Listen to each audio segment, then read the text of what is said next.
aussi. On a des politiques, des responsables publics qui sont inventifs. Inventif, vous les trouvez inventifs? Non, je sais pas. Je sais pas, la dernière réunion, c'était juste pour fixer la date de la réunion. La date de la prochaine, et le numéro de la salle. Moi, je trouve pas ça très inventif. Non, je trouve ça nul. C'est-à-dire qu'aujourd'hui, on s'aperçoit qu'on a des politiques et des autorités économiques qui sont nuls. Ce qui est vraiment spécifique de la France, c'est pas tellement la nullité des élites. Elles sont nulles partout en ce moment. En ce moment. Je veux dire, ce qui m'inquiète en fait au stade actuel. Qu'est-ce qui vous inquiète? Ce qui m'inquiète vraiment, c'est le déni de réalité. C'est-à-dire des gens qui ne sont pas capables de commencer. Mais qui sont ces gens?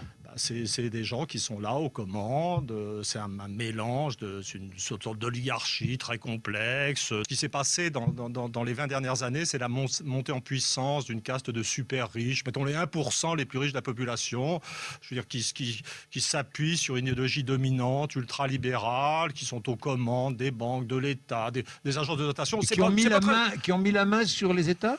Absolument, les États, je veux dire, le jeu entre les agences de notation et les États est un jeu pervers. Les États font semblant, les États contrôlés par ces super riches font semblant d'être affolés et utilisent le problème de la dette pour rançonner les populations. Donc il faut tout décoder. Vous vous trouvez dans un désastre financier sans précédent. Nous mettons en risque la croissance mondiale dans son ensemble. Et vous me dites, est-ce qu'il faut continuer ça? Je vous dis, est-ce qu'il faut continuer la ligne Maginot? J'ai longtemps dit que l'euro, c'était une ligne Maginot, qu'on allait se retrouver avec les Allemands à Paris, et que c'est simplement quand les Allemands seraient à Paris qu'on se rendrait compte que la ligne Maginot était un désastre. L'euro est une ligne Maginot, c'est une manœuvre défensive pour empêcher la domination de l'Allemagne sur l'Europe. Et comme tous les crétineries faites par ces hommes politiques français ou technocrates français, on a bâti un système pour empêcher la domination de l'Allemagne, moyennant quoi l'Allemagne n'a jamais été aussi dominante qu'aujourd'hui.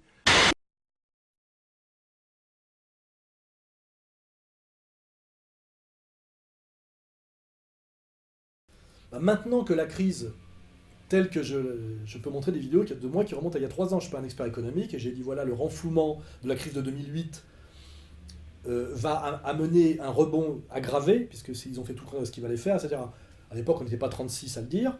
Aujourd'hui, tous les économistes qui veulent rester crédibles sur le marché je dirais, de l'économie financière et du business, c'est-à-dire Gave, l'autre, je ne sais plus son nom, de la marche, disent la même chose que moi parce qu'il en va de leur crédibilité d'experts. C'est-à-dire que maintenant que on est à 2 doigts de l'effondrement final de toute cette escroquerie de fausses monnaies très bien décrite par Fekete, ils disent enfin la vérité. Ils disent voilà, l'Union européenne est une escroquerie, une connerie dès le départ. Moi je me rappelle que je militais pour le non au Parti communiste à l'époque. Voilà, il y a une cohérence sur la durée. Ces gens-là, non. Ils étaient tous pour le oui, l'Union européenne. Et à l'époque, d'ailleurs, il y avait le PC et le FN qui étaient pour le non. Pas Mélenchon, pas le PS, pas le NPA, etc. Enfin, les trotskistes, etc. Voilà. Donc maintenant, tous les économistes sérieux, pour rester crédibles par rapport aux gens qui écoutent leurs expertises pour investir et faire du pognon, admettent ce que les gens honnêtes disaient depuis très longtemps, moi, mais des tas d'autres, Jovanovic, etc., c'est que tout ça va s'effondrer parce que c'était dès le départ un montage foireux et absurde, comme je l'ai démontré, comme d'autres le démontrent. Je l'ai même démontré par la topologie pour m'amuser à un moment donné, etc. Voilà. Donc on a même Giscard d'Estaing qui dit que tout ça est une manipulation américaine de Wall Street et que les agences de notation AAA est une escroquerie des banques qui marchent la main dans la main. C'est-à-dire que même Giscard d'Estaing, parce qu'il va bientôt mourir et que le château va s'effondrer, veut faire le prophète, le petit prophète, c'est-à-dire oui, tout ça est une grosse arnaque, parce qu'effectivement l'arnaque va être éventée demain. On dit souvent que juste après l'Italie, il y a la France. C'est faux? C'est pas tout à fait exact. Dans la spéculation, peut-être. Vous savez que tout ça est manipulé, ça, je le dis à votre... Ah bon? Naturellement. On est manipulé. Bon, on est complètement manipulé. Par Oui, qui? vous le dites, j'espère, le matin. Vous avez des banques, vous avez nous le dans dire. le monde des banques et des officines dont le travail est d'organiser la spéculation en Europe. Elles sont américaines en général, elles sont pas européennes, et c'est leur travail. Le matin, on dit quelle bonnet attaque-t-on? Mais ils ont contribué, collaboré et aidé par leur trahison à amener cette arnaque pendant 30 ans de leur vie. C'est ça qui est incroyable. Donc si ces gens-là le disent, quelque part, ça veut vraiment dire maintenant qu'il n'y a plus de doute, quoi. C'est-à-dire que... Alors après, la question... Parce que là, je fais référence à une vidéo, enfin une intervention toujours excellente d'Emmanuel Todd, parce qu'il est toujours très bon. Alors le problème d'Emmanuel Todd, c'est comme Michéa, c'est qu'il est très bon, mais il ne va jamais au-delà d'une certaine grille et d'une certaine limite. C'est-à-dire que là, par exemple, il est sur, voilà, l'Union européenne a servi les intérêts allemands, et l'euro a été le moyen de, comment dirais-je, de mettre à genoux dans la compétition intra-européenne les autres pays pour faire de l'Allemagne le super pays dominant de l'Europe, etc. Et la réalité, c'est que la politique économique allemande nous met en situation d'avoir un déficit commercial important. C'est ça qui fabrique la dette. Et c'est pour ça qu'on ne peut pas traiter la question de l'euro sans traiter la question de la politique allemande en Europe. Moi, je considère que Sarkozy n'est plus vraiment au pouvoir, en fait, sur les questions économiques. Ah bon? Oui, je pense que c'est Juppé-Fillon. Maintenant, je fais un seul mot, j'ai Juppé-Fillon qui est au pouvoir, parce que ça, c'est la vieille droite française, germanophile, germanolâtre, obsédée par la question je dirais, de la rigueur. Ça renvoie après aux sorties de Montebourg sur, voilà, on retourne à Bismarck, l'Allemagne, sa volonté hégémonique, etc. Et on montre du doigt la méchante Allemagne. C'est sur notre ruine que l'Allemagne fait sa fortune. La question, finalement, du nationalisme allemand qui est en train de ressurgir à travers la politique à la Bismarck de Madame Merkel. Et moi, ce qui me fait marrer, c'est que ces gens-là vont jamais jusqu'à dire qu'en fait, même si l'Allemagne joue ce jeu-là, les gens que le blocage et que la stratégie de Merkel a permis de mettre en place à la place de Berlusconi, en Grèce, etc., c'est pas des Allemands, c'est des cadres de Goldman Sachs. C'est-à-dire de la banque de Wall Street, dont le patron est Lord Blackstone, qui dit bien « je suis un banquier qui accomplit le projet de Dieu ». Et là, je me dis, le problème de tous ces analystes économiques, c'est soit parce que leur grille de lecture, un peu comme, si je faisais un parallèle, comme Bricmont, étant des matérialistes et je dirais des positivistes, ils n'arrivent pas à aller au-delà, parce que leur vision du monde ne leur permet pas, ou alors c'est parce qu'ils n'ont pas le courage et qu'ils ont la trouille, ils sont toujours sur leur logiciel, effectivement, matérialistes, économistes, etc. Or, moi, je prétends qu'il y a une porte qu'on peut ouvrir et qui va bien au-delà, c'est que ce chaos économique qu'on nous présente comme l'incompétence de nos élites et leur stupidité. Je dis que c'est faux. Il y a l'incompétence de nos élites au niveau de Jacques Delors, c'est-à-dire du crétin exécutant. Jacques Delors étant un peu le Louis Alliot de l'Union européenne. Mais au-dessus, il y a des gens qui avaient un projet, et ce projet est explicite. Il est explicite déjà chez les Rothschild, il est explicite aujourd'hui dans les conférences de Attali et de Adler qui dit « nous y sommes presque ». Voilà. Il est explicite quand on voit effectivement le lien religieux qu'il y a entre la haute finance judéo-sioniste et leur vision eschatologique et leur vision religieuse, et que ce sont des religieux. Et là, moi je dis, il y a une lecture kabbaliste qu'il faut faire, et c'est pas moi qui l'a fait, ce sont les maîtres du nouvel ordre mondial qui la font eux-mêmes, et que n'ose pas faire Todd, peut-être parce qu'il a un grand-père rabbin, ou parce qu'il ne veut pas perdre son boulot, et pouvoir continuer à inviter à RMC, je ne sais pas, ou parce que ces catégories de positivistes matérialistes ne lui permettent pas d'aller au-delà et de voir le monde de façon un peu plus vaste. Mais il est évident aujourd'hui que si on veut aller au-delà de cette analyse qui dit que nos élites sont idiotes et qu'elles ont fait n'importe quoi, je crois moi que c'est pas vrai. Les super élites ne sont pas du tout idiotes et accomplissent un projet qui est effectivement le projet de gouvernement mondial par une stratégie du chaos, qui est exactement celle que je décris dans Comprendre l'Empire, et qui en dernier lieu est une stratégie kabbaliste, c'est-à-dire que la Kabbale ne dit pas ce que Dieu est, mais ce que Dieu veut. Et qu'est-ce que le Dieu de la Kabbale veut? Il veut que son peuple élu accomplisse un projet de domination mondiale, et il dit bien qu'il doit l'accomplir par le nombre et par le verbe. Voilà. Et là, on a derrière la stratégie de Wall Street, la stratégie du capitalisme financier mondialisé, la stratégie de la dette organisée, et cette stratégie, effectivement, de prise de contrôle du monde par une communauté qui accomplit le projet que son Dieu a exigé de lui. Et ça, cette compréhension intégrale de ce qui s'accomplit en ce moment, on la trouve pas chez Emmanuel Todd, il s'arrête en cours de route. On ne la trouve pas chez Michéa, il s'arrête en cours de route. On ne la trouvera pas chez Louis Alliot, ça c'est sûr. On ne la trouve pas dans les critiques de Ramadan. On la trouve chez Sheikh Imran Hossein, chez Alain Soral, et de l'autre côté, chez Attali, chez Adler, quand on lit bien ce qu'ils écrivent. Dans les textes que co-signaient le Rame Bernheim et Finkielkraut dans Le Monde il y a déjà plusieurs années, que moi j'ai bien lu et identifié à l'époque, il faudrait faire le travail pour les retrouver. Et tout ça nous renvoie au projet kabbaliste, c'est-à-dire au sommet, comment dirais-je, de l'initiation, de la compréhension et de l'intelligence, comment dirais-je, de la religion vétérotestamentaire et de son projet original et final. et qui fait que nous sommes réellement proches de la fin des temps. Voilà. Et que là, je renvoie effectivement à ma convergence avec l'islam tel que le conçoit, l'utilise et comment dirais-je, le propage Cheikh Imran Hossein. Je renvoie aussi à ma position finalement de traditionnaliste catholique, c'est-à-dire à l'Apocalypse de Jean, à la lecture qu'en fait Jovanovic, etc., etc. Et là, je pose la question quelque part au Emmanuel Todd ou au Michéa, est-ce que vous n'avez pas les moyens d'aller au-delà, ou est-ce que vous n'avez pas le courage d'aller au-delà? Mais me dites pas que moi je suis un délirant, c'est que les super élites mondialistes vont au-delà, elles le font. Ils sont tous kabbalistes, hein, voilà, soit soumis au kabbalisme, soit kabbalistes. Et ils le disent pratiquement, parce qu'effectivement, par la théorie des sas et des initiations, ils savent que ça sera entendu que par ceux qui ont les oreilles pour entendre. Mais moi, je l'ai entendu, et ils l'ont dit.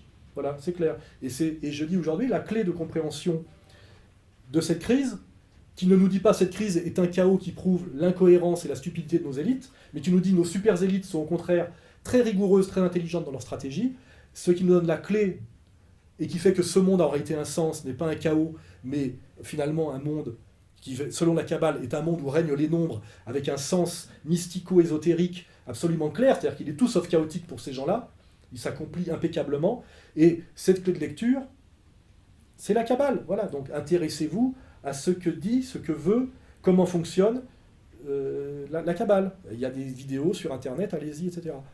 Et voilà, de ce point de vue-là, effectivement, comment dirais-je, je dirais même que j'ai un très grand respect pour les kabbalistes. Ce sont en ce moment les maîtres du monde. Voilà, vous voyez, ce sont des apprentis sorciers, peut-être, mais qui sont en train comment dirais-je, d'arriver à leur fin, tu vois, à leur fin dernière. Ce sont les seuls qui y arrivent en ce moment. Nous tous sommes des spectateurs, des victimes ou des idiots. Enfin, je veux dire, voilà, avec nos petites grilles d'analyse, nos petites conternations, etc. Eux, là où nous voyons un chaos et une souffrance, voient, comment dirais-je, le projet d'une plénitude et une harmonie. Ils sont les seuls en phase avec le monde actuel, il faut bien le comprendre. Hein, là, je reprends Emmanuel Todd. Non, nos élites ne sont pas stupides, c'est pas incohérent, c'est pas n'importe quoi, on ne veut pas t'écouter, Emmanuel. On ne veut pas t'écouter parce que ce que tu dis est très en dessous de la réalité de l'analyse qu'il faudrait produire.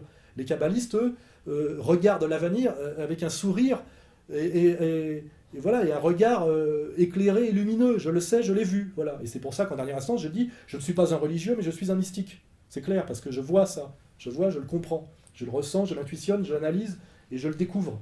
Et ça fait longtemps. Voilà. Pour clore sur cette partie très importante, voilà, sur la vérité de la période actuelle, se comprend en dernière instance comme cohérence, c'est-à-dire comprendre, expliquer, c'est-à-dire ce qu'on appelle dans l'épistémologie génétique, les systèmes explicatifs en inclusion, ce que Todd a du mal à comprendre, avec sa grille de lecture positiviste et non positiviste, s'explique à un degré supérieur par les kabbalistes, qu'ils s'intéressent à la Kabbale. Voilà.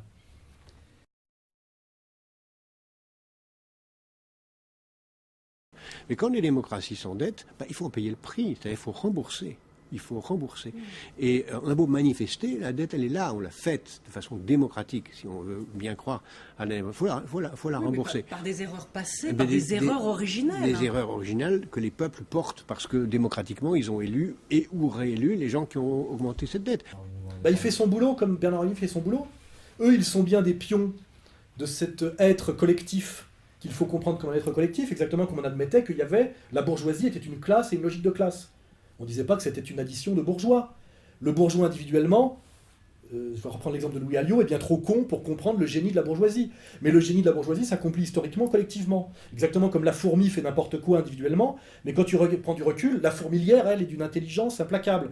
Et cette intelligence passe par les exécutants fourmis. Et bien c'est pareil, il y a une communauté qui est un être collectif, et qui accomplit son génie historique de domination, très au-delà de la conscience de ces individus. Cette conscience d'ailleurs étant progressive selon des sas hiérarchiques. Hein, c'est-à-dire à la base, il y a celui qui comprend rien, qui en général est à la LDJ, et puis en haut, il y a celui qui comprend tout, qui est un kabbaliste, plus ou moins discret, voilà, à la Attali ou à la Adler, ou d'autres, voilà, ou à la Rabbin Bernheim, quoi, voilà. Mais de comprendre les logiques globales au-dessus des individus et qui n'impliquent pas forcément les individus dans leur conscience. C'est ça qui est important de comprendre. Moi, de ce point de vue-là, par exemple, je suis un Français qui accomplit un destin de Français qui me dépasse. C'est ça que je veux dire.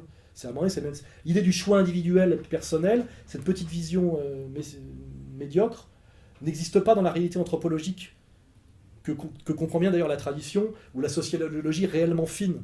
Hein. C'est-à-dire, voilà, il y a des êtres collectifs, il y a des appartenances collectives. C'est très bien. C'est ce qu'essayait d'opposer d'ailleurs à Freud, Jung. Hein. C'est l'inconscient collectif, ça existe. Hein, voilà. Et il faut en tenir compte. Et ça dépasse l'individu, ce qui veut dire que l'individu n'est pas responsable souvent.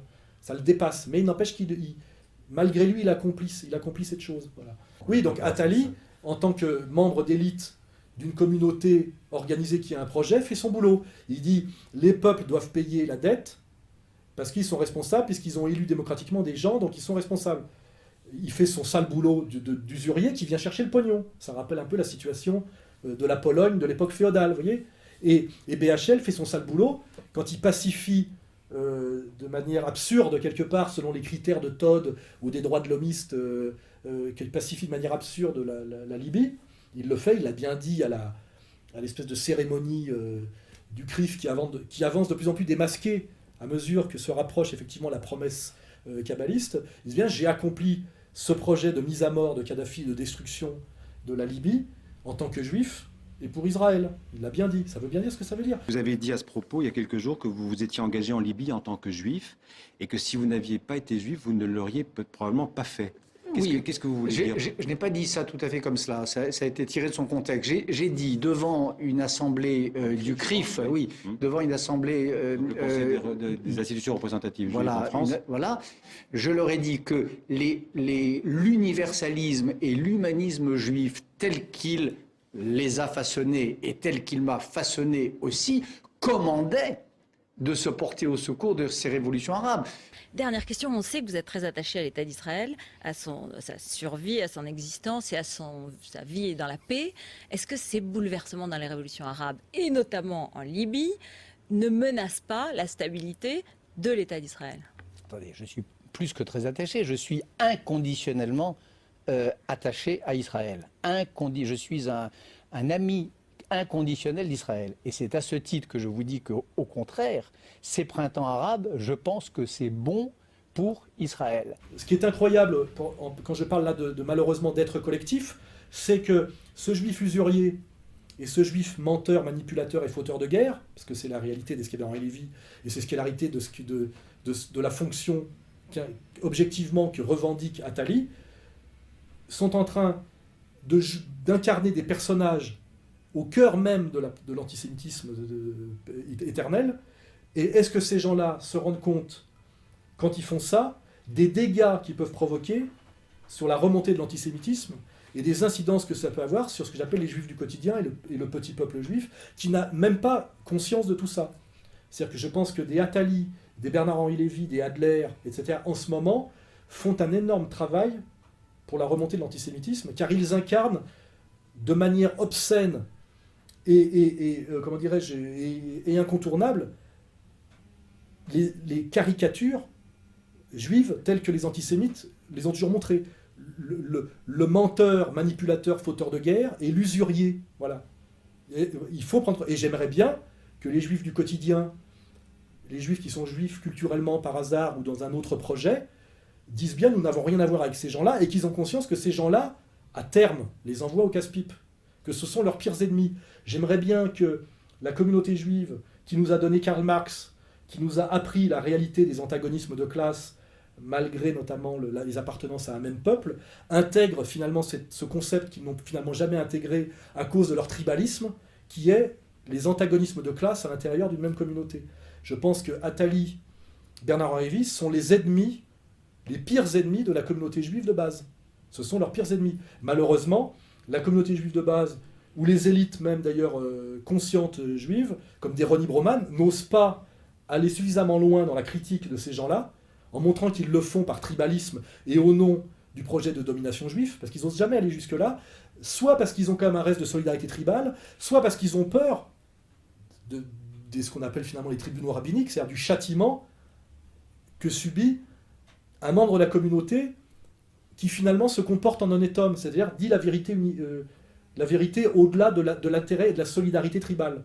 Et le vrai problème aujourd'hui est là, il serait temps, Zemmour le fait un peu, je le reconnais, que les juifs intelligents prennent conscience que des Bernard-Henri Lévy et des Attali, par le travail qu'ils font en ce moment, sont bien plus que Le Pen, évidemment, et que le Front National, les agents de la remontée de l'antisémitisme, et que ces gens-là, ces élites, comment dirais-je, mondialistes à la Attali et à la BHL, envoient sans aucun scrupule leur peuple au casse-pipe, exactement comme les élites bourgeoises françaises, pour des raisons d'intérêt du capital, ont envoyé la paysannerie française au casse-pipe dans la guerre de 14, dans les tranchées, quoi. Je veux dire, on en est à peu près là. C'est-à-dire qu'il y a de violents antagonismes de classe à l'intérieur de la communauté juive qui ne sont pas identifiés, qui ne sont pas dits, à cause du tribalisme juif qui est quand même une réalité, et à cause de la trouille, de la trouille et de la violence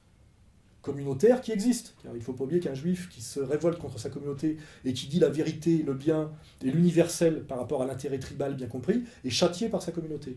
Et voilà. Et là, c'est un...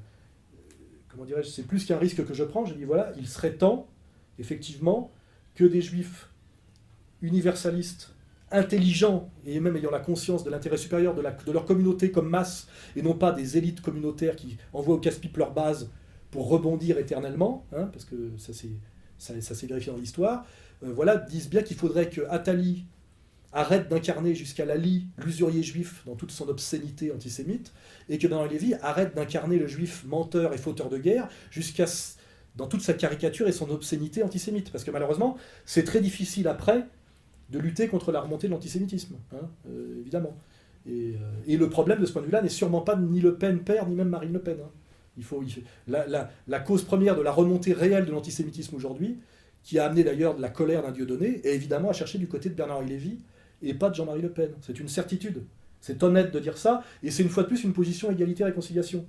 Hein, c'est la réconciliation sur le projet national, sur les valeurs universelles, sur la morale, sur le bien. Voilà.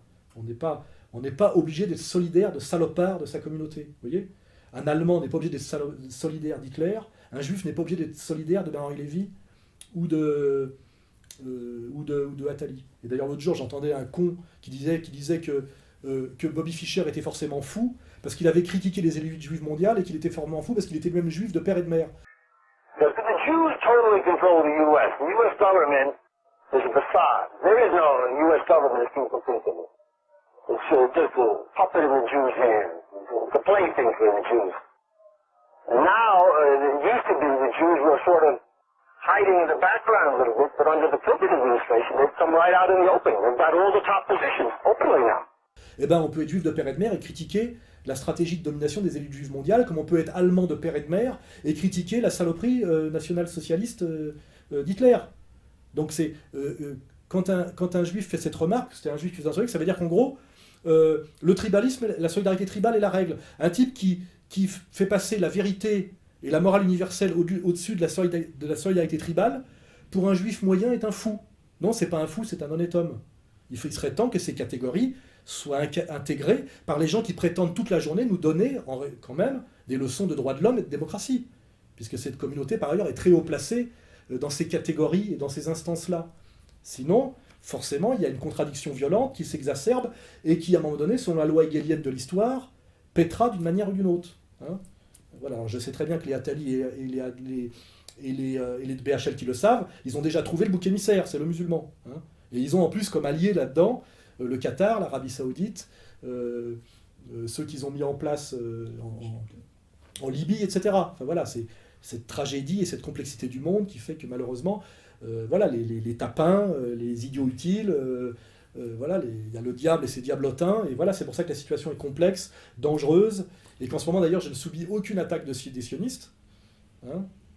Je devrais dire les talmudo-sionistes, hein, parce que ces gens-là sont des talmudo-sionistes, mais par contre beaucoup d'attaques de musulmans sur une ligne sunnito-qatari,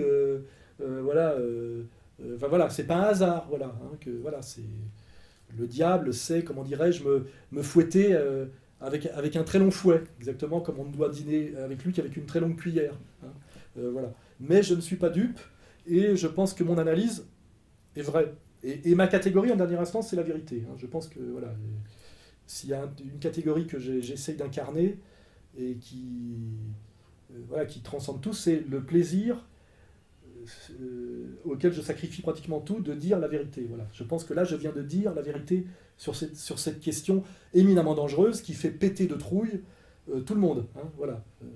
Sauf, évidemment, Dieudonné, un certain professeur, et Ahmadinejad, et des gens, effectivement, ou Cheikh Imran Hossein, qui ne sont pas dans la sphère de soumission dans laquelle nous sommes nous. Parce que si je ne peux pas dire ça aujourd'hui, c'est parce que nous sommes victimes d'une domination. C'est parce qu'il y a la schlag. C'est pas parce que la raison ne le permet pas, ou l'histoire ne le permet pas, ou l'intelligence ne le permet pas. C'est parce que dire ça, c'est risquer d'être puni par nos maîtres. C'est tout. Ce qui dit bien d'ailleurs qui sont nos maîtres.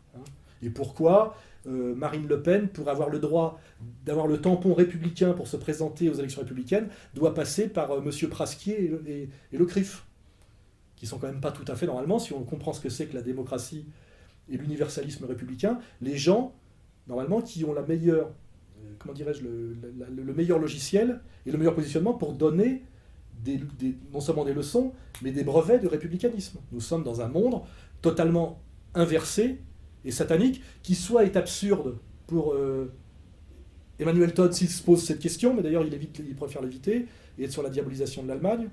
Et c'est pas la première fois finalement qu'on fait porter à l'Allemagne le masque du diable pour le processus mondialiste, ou alors si on trouve ça absurde et qu'on ne peut pas plus trouver ça absurde, car je pense que le monde n'est pas absurde, une fois de plus j'ai dit, tournez-vous vers la Kabbale, et la compréhension et la lecture kabbaliste du monde. Et là, j'attends effectivement les commentaires d'Emmanuel Todd sur cette question, et qu'il aille un peu plus loin que sa diabolisation de l'Allemagne en ce moment. Lui d'ailleurs, ou comment il s'appelle là, celui qui monte au Parti Socialiste, là, qui n'est pas mauvais par ailleurs. Montebourg, voilà, oui. Les Allemands ne font jamais que porter la responsabilité finalement pour Goldman Sachs. Et c'est pas la première fois, on est déjà tombé dans le piège. Voilà, le problème est très au-delà de l'Allemagne.